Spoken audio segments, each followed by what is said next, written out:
Why, hello there. I'm WildChyld, and I'm here today to read to you the Executive Summary to Volume 1 of the Mueller Report. The reason why I'm doing this is because the Executive Summary's not that long. I can handle reading through it if you can handle sitting in and listening, so why don't we together go through it? And if you hear something that you don't believe or you do believe, you can go through and find that in the full report and get all the information you need to make whatever argument you want to make. This doesn't matter if you're a Democrat, a Republican, an American, or someone outside of the United States. Having a discussion requires having knowledge, so let's start with story time. Executive Summary to Volume 1. I will tell you right now, I am bad at names. I've tried redoing this a few times and stumbled, so I'm just going to keep going no matter what happens and run with me. If this isn't enough to get you going, maybe I'll do a topless version. You're going to have to search the net to find it. Somehow I bet if you really want to see it, you'll figure it out. So let's get starting with Volume 1. Volume 2 will be another video. Let's go, my bebes. Ready? Onward. Executive Summary to Volume 1. The Russian Social Media Campaign. The Internet Research Agency, IRA, carried out the earliest Russian interference operations identified by the investigation. A social media campaign designed to provoke and amplify political and social discord in the United States. The IRA was based in St. Petersburg, Russia, and received funding from Russian oligarch Yevgeny Prozhish. I can't say it, sorry. It starts with a Y and last name starts with a P. And companies he controlled. He is widely reported to have ties with Russian President Vladimir Putin. Harm to ongoing matter. In mid-2014, the IRA sent employees to the United States on an intelligence gathering mission with instructions, harm to ongoing matter. The IRA later used social media accounts and interest groups to sow discord in the United States political system through what is termed information warfare. The campaign evolved from a generalized program designed in 2014 and 2015 to undermine the U.S. electoral system to a targeted operation that by early 2016 favored candidate Trump and disparaged candidate Clinton.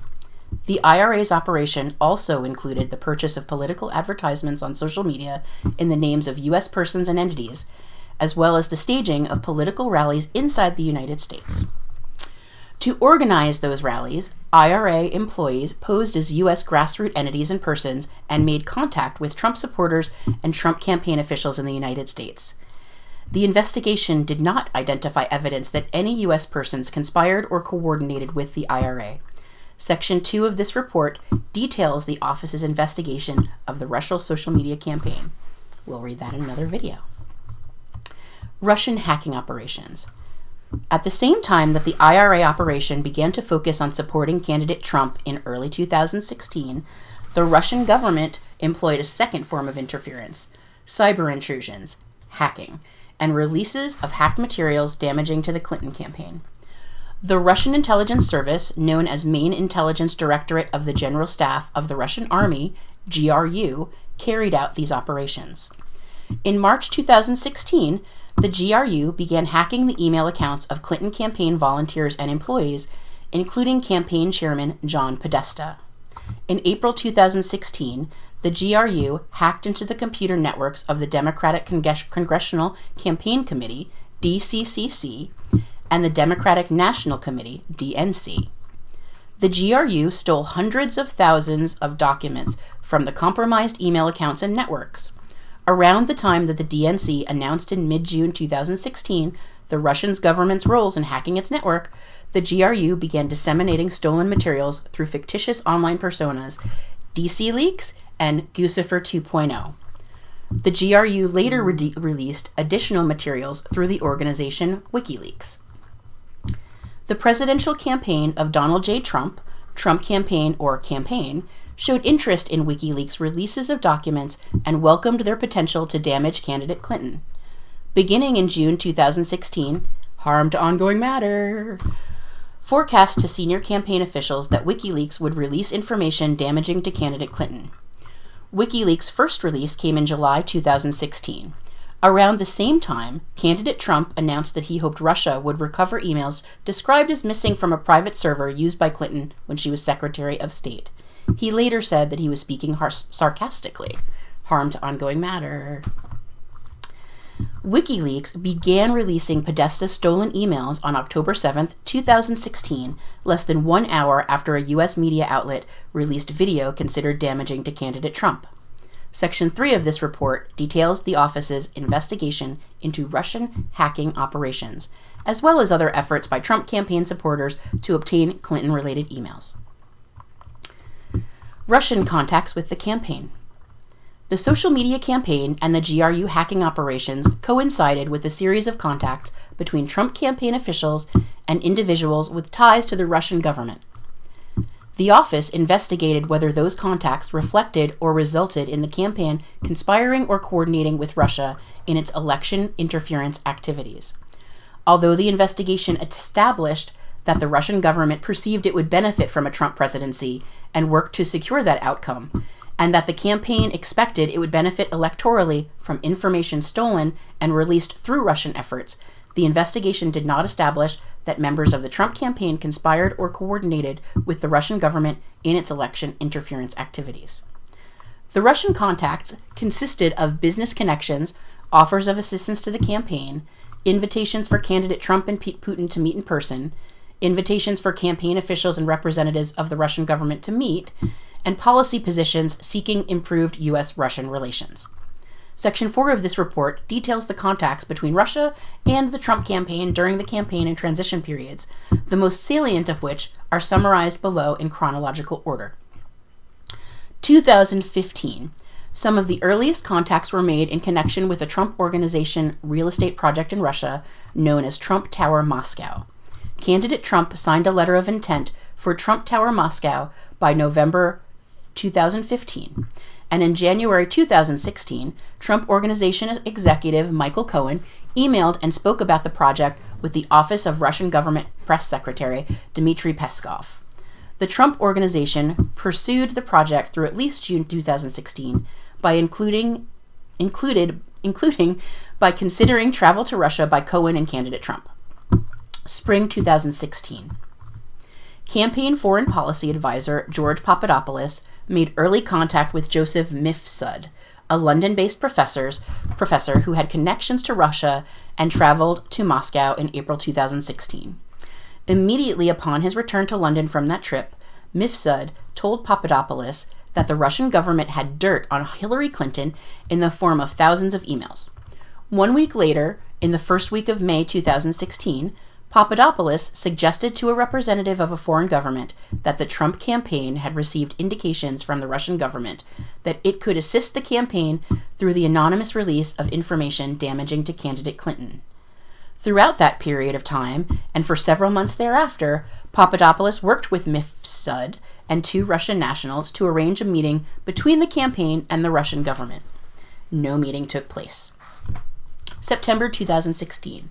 Russian outreach to the Trump campaign continued in the summer of 2016 as candidate Trump was becoming the presumptive Republican nominee for president.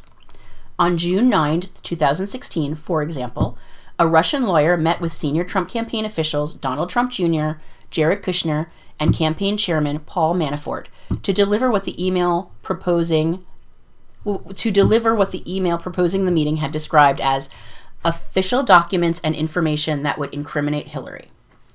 The materials were offered to Trump Jr. as part of Russia and its government support for Mr. Trump. The written communications setting up the meeting showed that the campaign anticipated receiving information from Russia that could assist candidate Trump's electoral prospects, but the Russian lawyer's presentation did not provide such information. Day after the June 9 meeting, on June 14, 2016, a cybersecurity firm and the DNC announced that Russian government hackers had infiltrated the DNC and obtained access to opposition research on candidate Trump, among other documents. In July 2016, campaign foreign policy advisor Carter Page traveled in his personal capacity to Moscow and gave the keynote address at the new economic school. Page had lived and worked in Russia between 2003 and 2007. After returning to the United States, Page became acquainted with at least 2 Russian intelligence officers, one of whom was later charged in 2015 with conspiracy to act as an unregistered agent of Russia. Page's July 2016 trip to Moscow and his advocacy for pro-Russian foreign policy drew immediate attention. The campaign then distanced itself from Page and by late September 2016 removed him from the campaign. July 2016 was also the month WikiLeaks first released emails stolen by the GRU from the DNC. On July 22, 2016, WikiLeaks posted thousands of internal DNC documents revealing information about the Clinton campaign. Within days, there was public reporting that the U.S. intelligence agencies had high confidence that the Russian government was behind the theft of emails and documents from the DNC. And within a week of release, a foreign government informed the FBI about its May 2016 interaction with Papadopoulos and his statement that the Russian government could assist the Trump campaign. On July 31, 2016, based on foreign government reporting, the FBI opened an investigation into potential coordination between the Russian government and individuals associated with the Trump campaign. Separately, on August 2, 2016, Trump campaign chairman Paul Manafort met in New York City with his longtime business associate Konstantin Kilimnik, who the FBI assesses to have ties to Russian intelligence. Kilimnik requested the meeting to deliver in person a peace plan for Ukraine that Manafort acknowledged to the special counsel's office was a backdoor way for Russia to control part of eastern Ukraine. Both men believed the plan would require Trump's assent to succeed were he to be elected president. They also discussed the status of the Trump campaign and Manafort's strategy for winning Democratic votes in Midwestern states. Months before that meeting, Manafort had caused internal polling data to be shared with Kilimnik, and the sharing continued for some period of time after their August meeting. Fall 2016. On October 7, 2016, the media released video of candidate Trump speaking in graphic terms about women years earlier, which was considered damaging to his candidacy. Less than an hour later, WikiLeaks made its second release, thousands of John Podesta emails that had been stolen by the GRU in late March 2016. The FBI and other government institutions were at the time continuing their investigation of suspected Russian government's efforts to interfere in the presidential election. That same day, October 7th, the Department of Homeland Security and the Office of the Director of National Intelligence issued a joint public statement that the Russian government directed the recent compromises of emails from U.S. persons and institutions, including from U.S. political organizations. Those thefts and the disclosures of the hacked materials through online platforms such as WikiLeaks, the statement continued, are intended to interfere with the U.S. election process. Post-2016 election. Immediately after the November 8th election, Russian government officials and prominent Russian businessmen began trying to make inroads into the new administration. The most senior levels of the Russian government encouraged these efforts. The Russian embassy made contact hours after the election to congratulate the president-elect and to arrange a call with President Putin. Several Russian businessmen picked up the effort from there. Kirill Dmitriev, the chief executive officer of Russia's sovereign wealth fund, was among the Russians who tried to make contact with the incoming administration. In early December, a business associate steered Dmitry to Eric Prince, a supporter of the Trump campaign and an associate of senior Trump advisor Steve Bannon. Dmitriev and Prince later met face-to-face in January 2017 in the Seychelles and discussed U.S.-Russia relations. During the same period, another business associate introduced Dmitriev to a friend of Jared Kushner, who had not served on the campaign or transition team. Dmitriev and Kushner's friend collaborated on a short written reconciliation plan for the United States and Russia, which Dmitriev implied had been cleared through Putin. The friend gave that proposal to Kushner before the inauguration, and Kushner later gave copies to Bannon and incoming Secretary of State Rex Tillerson. On December 19, 2016, then-President Obama imposed sanctions on Russia for having interfered in the election. Incoming National Security Advisor Michael Flynn called Russian Ambassador Sergei Kislyak and asked Russia not to escalate the situation in response to those sanctions. The following day, Putin announced that Russia would not take retaliatory measures in response to the sanctions at that time. Hours later, President-elect Trump tweeted, "Great move on delay by V. Putin." The next day, on December 31st, 2016, Kislyak called Flynn and told him the request had been received at the highest levels and Russia had chosen not to retaliate as of Flynn's request.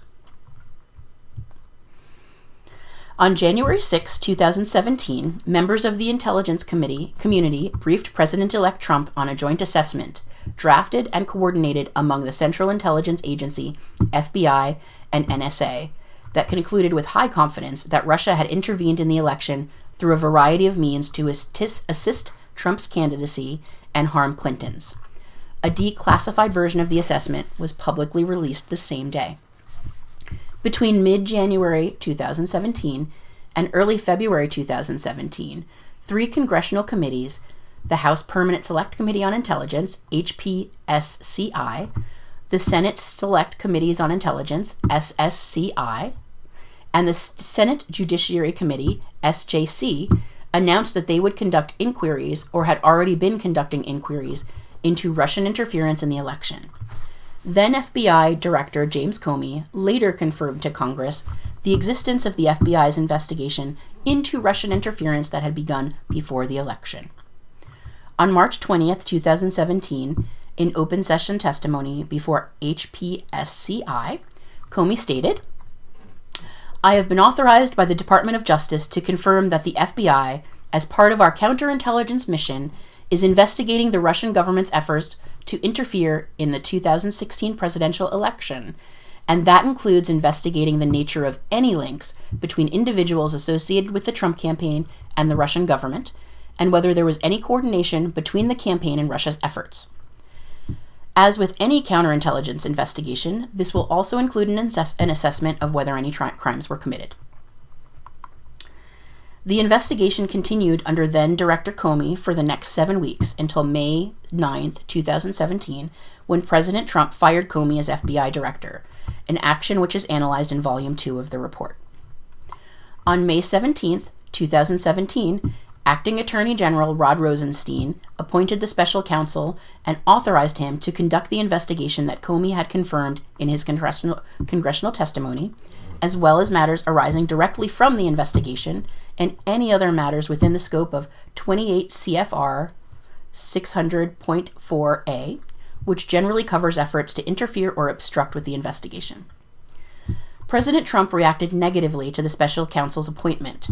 He told advisors that it was the end of his presidency, sought to have Attorney General Jeff Sessions unrecused from the Russia investigation and to have the special counsel removed, and engaged in efforts to curtail the special counsel's investigation and prevent the disclosure of evidence to it, including through public and private contacts with potential witnesses. Those and related actions are described and analyzed in Volume 2 of the report. The special counsel's charging decisions. In reaching the charging decisions described in Volume 1 of the report, the office determined whether the conduct it found amounted to a violation of federal criminal law chargeable under the principles of federal prosecution. See Justice Manual 9-27.000 et sec. 2018.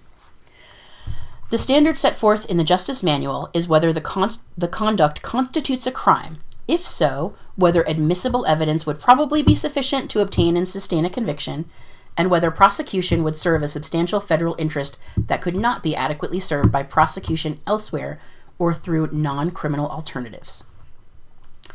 Section 5 of the report provides detailed explanations on the office's charging decisions, which contain 3 main components. First, the office determined that Russia's 2 principal interference operations in the 2016 U.S. presidential election, the social media campaign and the hacking and dumping operations, violated U.S. criminal law. Many of the individuals and entities involved in the social media campaigns have been charged with participating in a conspiracy to defraud the United States by undermining through deceptive acts the work of the federal agencies charged with regulating foreign influences in U.S. elections, as well as related counts of identity theft. See United States v. Internet Research Agency et al., number 18-CR-32 DDC. Separately, Russian intelligence officers who carried out the hacking into Democratic Party computers and the personal email accounts of individuals affiliated with the Clinton campaign conspired to violate, among other federal laws, the Federal Computer Intrusion Statute, and they have so been charged. See United States v. Netyshko Show, NETYKSHO et al., number 18-CR-215 DDC. Harm to ongoing matter, personal privacy. Second, while the investigation identified numerous links between individuals with ties to the Russian government and individuals associated with the Trump campaign, the evidence was not sufficient to support criminal charges. Among other things, the evidence was not sufficient to charge any campaign official as an unregistered agent of the Russian government or other Russian principal. And our evidence about the June 9, 2016 meeting and the WikiLeaks releases of hacked materials was not sufficient to charge a criminal campaign finance violation. Further, the evidence was not sufficient to charge that any member of the Trump campaign conspired with the representatives of the Russian government to interfere in the 2016 election. Third, the investigation established that several individuals affiliated with the Trump campaign lied to the office and to Congress about their interactions with Russian-affiliated individuals and related matters. Those lies materially impaired the investigation of Russian election interference. The office charged some of those lies as violations of the federal false statement statute. Former National Security Advisor Michael Flynn pleaded guilty to lying about his interactions with Russian Ambassador Kislyak during that transition period. George Papadopoulos, a foreign policy advisor during the campaign period, pleaded guilty to lying to investigators about inter alia, the nature and timing of his interactions with Joseph Mifsud, the professor who told Papadopoulos that the Russians had dirt on candidate Clinton in the form of thousands of emails. Former Trump Organization attorney Michael Cohen pleaded guilty to making false statements to Congress about the Trump Moscow project. Harm to ongoing matter. And in February 2019, the U.S. District Court for the District of Columbia found that Manafort lied to the office and the grand jury concerning his interactions and communications with Konstantin Kilimnik about Trump campaign polling data and a peace plan for the Ukraine. The office investigated several other events that have been publicly reported to involve potential Russian-related contacts.